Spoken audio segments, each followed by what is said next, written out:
It's insanity, live in profanity. Then some punk claiming they're understanding me. Give me a break, what world do you live in? Death is my set, guess my religion. Color. Hi, I'm Maggie Lally, Associate Professor of Theater here at Adelphi University, and I'm with Professor Kermit Frazier. He's now Chair of English and a playwright himself. Yes. So we're here to talk about Top Dog, Underdog and Suzan-Lori Parks and why we're doing this, why it's important, why we're excited about doing this. Can I just start by asking you what you think Top Dog is about?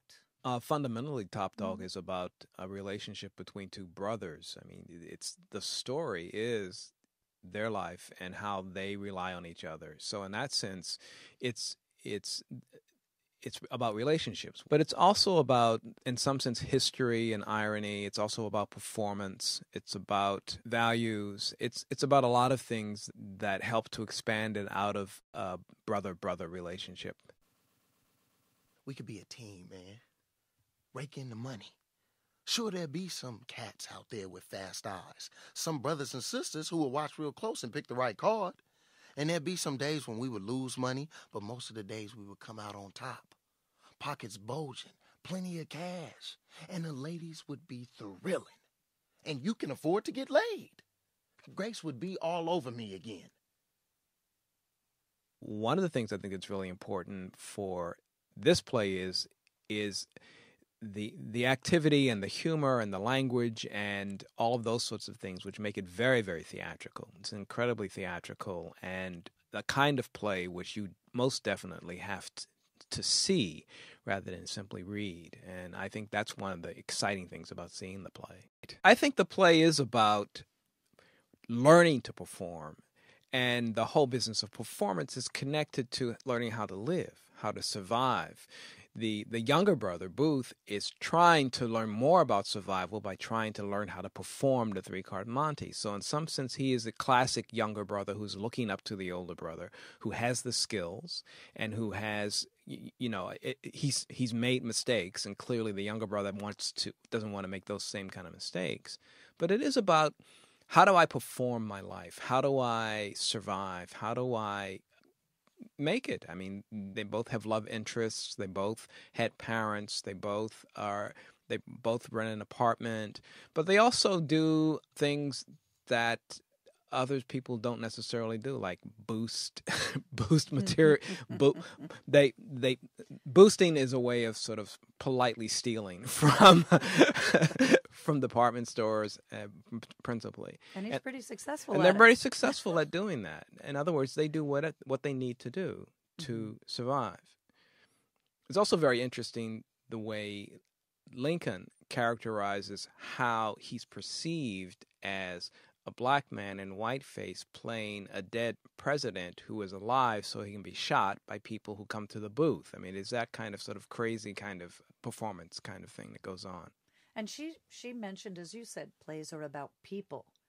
And with regard to any symbolism or what people leave with after seeing the show is fine by her. Right. But right. She's writing this play about these people. And in particular, she said she wanted to write a play that two black actors would have a good time working on together. Yeah. Yeah, I think she's Suzan-Lori Parks has a real strong interest in not just in writing plays, but in the whole process of making theater. And so she's very, very interested in the actors and the kinds of things they do. And she does have very specific directions in her plays when she writes them that show the actors the kinds of things that she is interested in their doing. It doesn't mean that they must do it, but it's that whole exploration, I think, that excites her. This notion that she's not sure when she begins to write a play where she's going to end up, but that journey is very, very important to her, and she hopes the audience has that kind of exciting journey as well. And I think that's exactly where we are in process as director and actors, as the company, designers, working on the production. It's tremendously exciting. We're not sure, right. Right. where we're going to end up, right. but we're really having fun beginning this journey, and it's really just begun for us. But the scenic design by Sarah Martin has some really amazing elements in terms of working with chain link and razor wire as part of the world. It's not a comfortable world these guys live in their one-room flat. And so without a bathroom or running water. Without a bathroom or running water. But the bathroom's down the hall. Down the hall, right. Yeah. Yeah. And we're doing it a 3/4 arena. So the audience is right there in the world with the men. So we're tremendously excited by those opportunities. We're excited that we have a student designer for costumes, Sarafina Bush, and that we're able to share this piece with the Adelphi community, which is a very different kind of theater piece for us. Hopefully it can open up a lot of dialogue.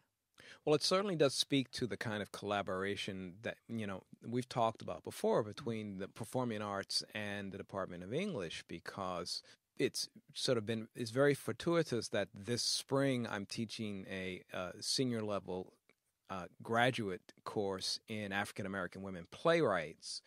And even more fortuitous that 2 of my students are actually the 2 actors in the play. That's Patrick Johnson and Matthew Hancock, and they will be the other students in our workshop will have an added boost in terms of being able to actually interact in the workshop, in the class, with the actors who are in the play, which they're going to see. And, of course, we'll be reading this play and discussing it in class, along with another play of Suzan-Lori Parks, The Death of the Last Black Man in the Whole Entire World. And also I'll be taking the students to see her new play at the Public Theater, The Book of Grace, in March. So it's really a wonderful opportunity. And this Top Dog Underdog is the linchpin, I think, for all the things that are happening around it at Adelphi. Watch me close now. 3 card throws the cards lightning fast. 3 card, that's me, and I'm a last. Watch me throw the cards, because here I go. 1 good pick will get you in. 2 good picks, you gon' win. See the card? See the card? Who see the red card?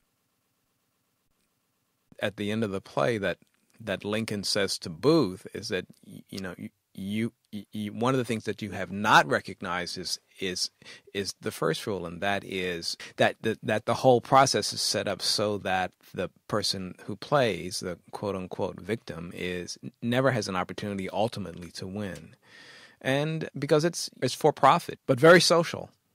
Very much so. Very, very social, which is very, very different in a really contrasted way if you think about Lincoln, who eschewed this kind of play where he's really, really good at, much better than his younger brother, to take on a position where he says nothing, where he sits and does not essentially move until he's shot.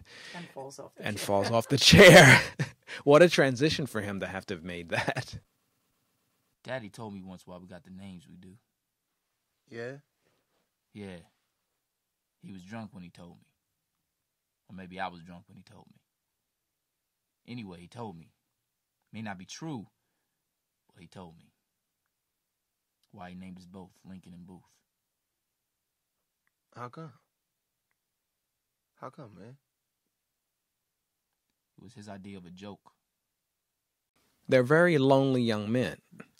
Since they're lonely young men, clearly they need relationships. And this whole notion of having relationships, and in this case, seeking a relationship with somebody who's going to love them, some woman or another, sort of it has an occasion for the kind of language that a young man would say to another young man out of earshot of the general public.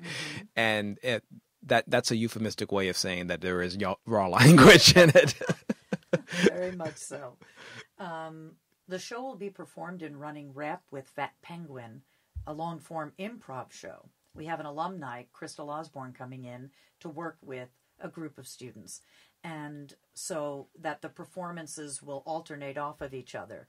So Top Dog runs Thursday, February 18th at 7:30, Saturday, February 20th at 2 o'clock with a discussion to follow that performance, and Sunday, February 21st at 2 o'clock as well. You can get tickets online by logging on to aupac.adelphi.edu, or you could call the box office at 516-877-4000. Professor Frazier, thank you so much for sharing your thoughts about